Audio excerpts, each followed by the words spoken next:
What's going on, guys? This is Mr. Teej66's Movie Reviews. I am Mr. Teej66. Today I'm going to be taking a look at kind of a movie that probably none of you have ever heard of, or very few. I think it's become kind of a forgotten movie from the late 90s, and it is 1999's Life, starring Martin Lawrence and Eddie Murphy. The plot is about these two guys. It starts in the 30s, and they get wrongfully accused of murder, and they get sent to a Mississippi prison camp, and they spend the next 65 years of their life, having adventures, well, not having adventures, but like getting on each other's nerves. Things happen, and feelings are shared and stuff like that. And this movie is really one of the more underrated comedies I've ever seen. I looked it up on YouTube, but some reviews on YouTube, I can only find 2. That's a damn shame. Because I really think this is one of Eddie Murphy's best films, and without a question, Martin Lawrence's best film. Martin Lawrence has done some god-awful comedies, like the Big Mama's House series. Ugh. I mean, to each their own, but I think I watched the first one once. I should say I only watched the first one, only for a little bit, and I was not that impressed, unfortunately. But here, it just proves that when he's given a good script, he can be fantastic. In fact, his character, Claude, is kind of more the straight man of the film. He has some funny parts, but it's a lot of reaction shots. And Martin Lawrence does a great job here. The chemistry between him and Eddie Murphy is fantastic. Murphy plays his standard talking, smooth talking, con man. But I think the big difference is that his character Ray is just, he's not very good at it. He's kind of an idiot sometimes, and a lot of times it blows up in his face. Because other Eddie Murphy films, when he plays smooth-talking characters, things always seem to go his way, for the most part. And he gets away with stuff. But here, it's really a stretch for Eddie Murphy, and I'm really impressed with that. The comedy is absolutely wonderful. It's over the top, but what I like about this movie is it still feels kind of realistic.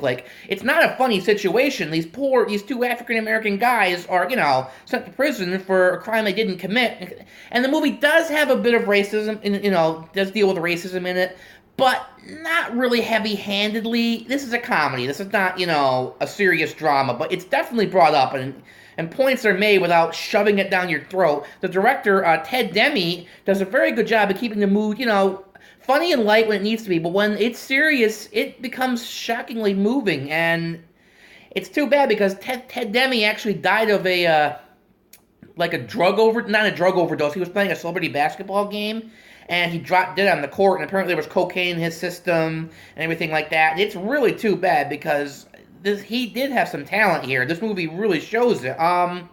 The supporting characters are pretty good. The scene stealer of this movie, though, is Bernie Mac. My God, rest in peace. I mean, it may be one of his first film roles, I don't know, but he plays a character called Jell-o, and he steals. It's mostly physical. He has a few lines, but a lot of it's physical. I swear to God, if you do watch this movie, watch in the background for him. He's doing all kinds of weird shit. I don't know what in the hell is going on there, but it makes me crack up laughing every time.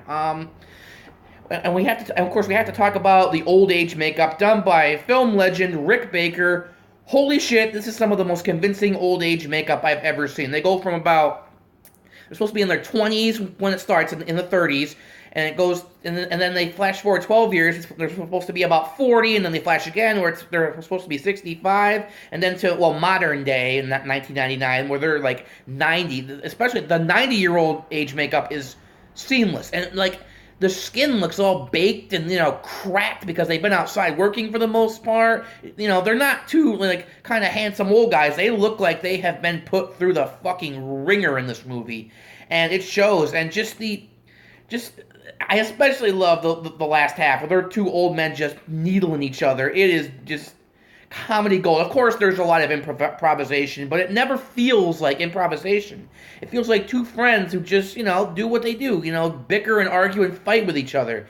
But overall, if you're looking for a fun comedy, seriously, check this movie out. It has become kind of, forgotten, and it's really unfair because I guess the only flaws I have were, I don't want to give it away, but how they get out of prison at the end, yes, spoiler warning, how they get out of prison is a little contrived, and I don't really buy it. I'm not going to spoil it for you, but it's I just don't buy that. They're they're too old by this point. It's feels a little much. There's also a sequence with Ned Beatty as the current warden or superintendent, and Arlie Ermy shows up, and it's just quick. It's a callback to what happened earlier in the film.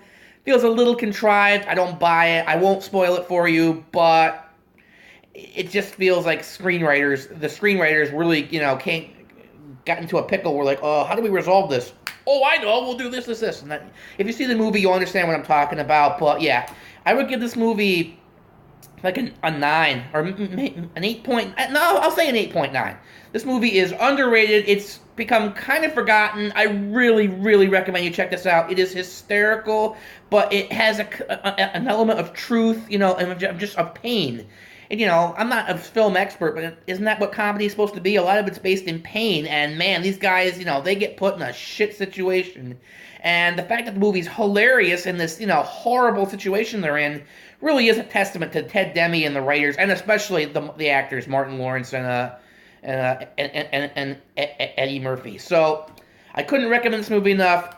Check this movie out. This is Mr. T, 66, and I will see you next time.